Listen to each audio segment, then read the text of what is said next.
Grand Lille TV, l'info en continu. Bonjour à toutes et à tous, lundi 5 juin, bienvenue sur votre chaîne d'information locale préférée et on commence comme d'habitude ce nouveau flash avec vos prévisions météo en ce lundi, le dernier jour d'un week-end prolongé pour les plus chanceux d'entre nous, qui ne sera pas forcément la plus belle journée de ces dernières semaines malheureusement. Une fois de plus, la matinée sera ensoleillée mais la journée va vite se dégrader. Le matin, on attend entre 8 et 10 degrés sur la côte et 11 degrés en métropole lilloise. Au meilleur de la journée, il fera 17 à Boulogne, 18 à Calais et au Touquet et 20 à Lille et Tourcoing. À Lille, justement, le combat continue entre les écrans publicitaires et les militants anti-pub. Et cette semaine, ces derniers étaient présents devant la MEL pour informer les élus des échéances à venir et surtout pour tenter de les convaincre de limiter le développement de ces modes de communication qu'ils jugent intrusifs. Prochaines échéances, le nouveau règlement local de publicité intercommunale voté en septembre prochain et le changement d'exploitant du métro en 2018. Des dates clés qui pourraient permettre d'amoindrir le nombre de pubs dans les couloirs de ce fameux métro lillois. Entre le côté lumineux et les images en mouvement, ces panneaux sont très efficaces pour capter l'attention, d'où le côté intrusif dénoncé par ces assos qui pointent aussi du doigt la consommation électrique élevée de ces panneaux. Du coup, pour l'association, le combat continue. Ça passe d'abord par une pétition, mais aussi ensuite par des actions un peu moins légales. Malgré les menaces pénales de Clear Channel, les propriétaires de ces écrans, les militants vont continuer de recouvrir ces panneaux. On écoute Léo Lecoche, l'un des membres de cette association RAP. On espère que les élus vont prendre les bonnes décisions pour les prochaines échéances, à savoir le nouveau RLPI, Règlement local de publicité intercommunale. Ça aura lieu en septembre. Donc prendre les bonnes mesures pour légiférer sur ces écrans numériques. On sait les problèmes que ça a causé par exemple au Furet du Nord, quelle est la place du public, du privé, et puis maintenant dans le métro et dans le tram, c'est la campagne qu'on est en train de mener.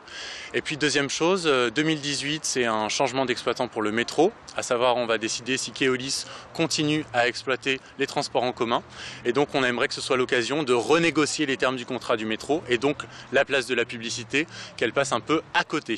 Voilà. Qu'on aille sur un autre mode de transport en commun qui soit plus propre. Dans le quartier du Puy-Touc, à Grande-Synthe, près de Dunkerque, une brigade de sécurité un peu particulière intervient 2 à 3 fois par semaine. Il s'agit d'une brigade équestre, basée à la base à Ronchin, au centre hippique des 3D. Elle dépend en fait du commissariat de Lille. Mais cette brigade, pas comme les autres, créée en décembre 2015 en prévision de la surveillance et de la sécurité des stades de Lille et de Lens pendant l'Euro de l'été dernier. Et c'est à la demande du commissariat de Dunkerque que ces chevaux patrouille du côté du Puy-Touc. Plus d'explications sur leur mode de fonctionnement, leur journée type bien sûr, mais aussi leur mission. C'était au micro Grand Littoral TV de Jean-Baptiste Gilbert. C'est une unité équestre composée de 6 chevaux boulonnais et de 12 cavaliers. Notre mission c'est de faire des patrouilles de sécurisation dans des parcs urbains comme ici ou suburbains, dans les zones boisées, mais également en centre-ville. Et il nous arrive aussi de faire de la gestion de foule dans des matchs de football. Pour la mission de la zone du Puy-Touc, notre rôle est surtout de la détection. Donc on patrouille dans les zones boisées ou autour du lac, en détection d'éventuelles installations sauvages de migrants, comme il y a une population de migrants, plusieurs populations de migrants, mais également intervenir en sécurisation, c'est-à-dire en cas de bagarre parmi les migrants, mais également avec la population locale qui vient ici se ressourcer. Et puis on profite de ce lundi férié pour les plus chanceux d'entre nous pour faire le tour du patrimoine de notre région en ce lundi. Qui dit Nord-Pas-de-Calais dit souvent bassin minier, entre autres. Une histoire, des anecdotes et des milliers de personnes concernées par cet épisode.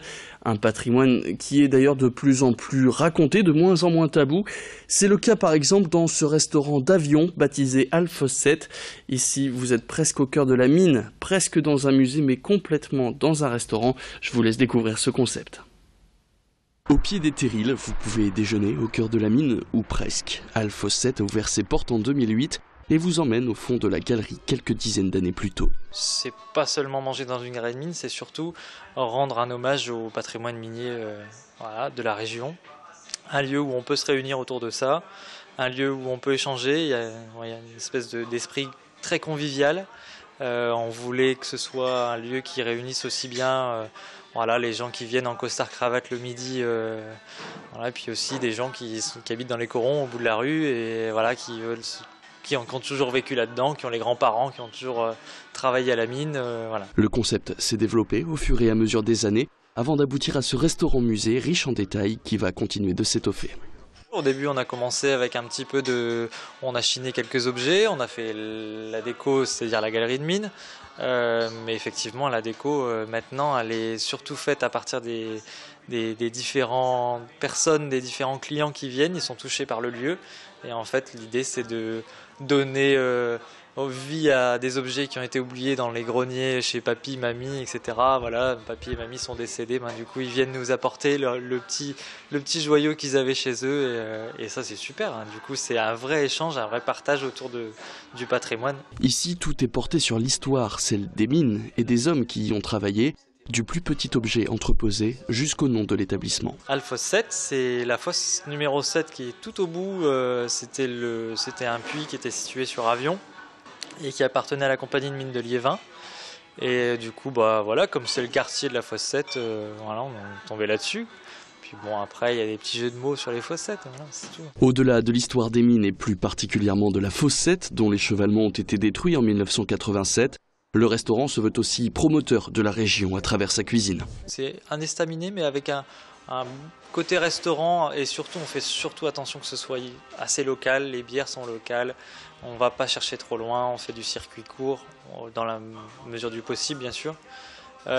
Comment définir ça? Je sais pas. Il y en a beaucoup qui disent concept aussi, mais je trouve pas que ce soit un concept, c'est un restaurant à thème. Je sais pas, un lieu d'échange. Ce restaurant rencontre un véritable succès depuis ses presque 10 ans d'existence. Avis aux intéressés, on vous conseille de réserver votre table. Ça se passe donc à Avion, près de Lens. C'est la fin de ce flash, merci à tous de l'avoir suivi. Tout de suite, vous avez rendez-vous avec vos prévisions météo. Quant à nous, on se retrouve très rapidement. Très bonne journée à tous.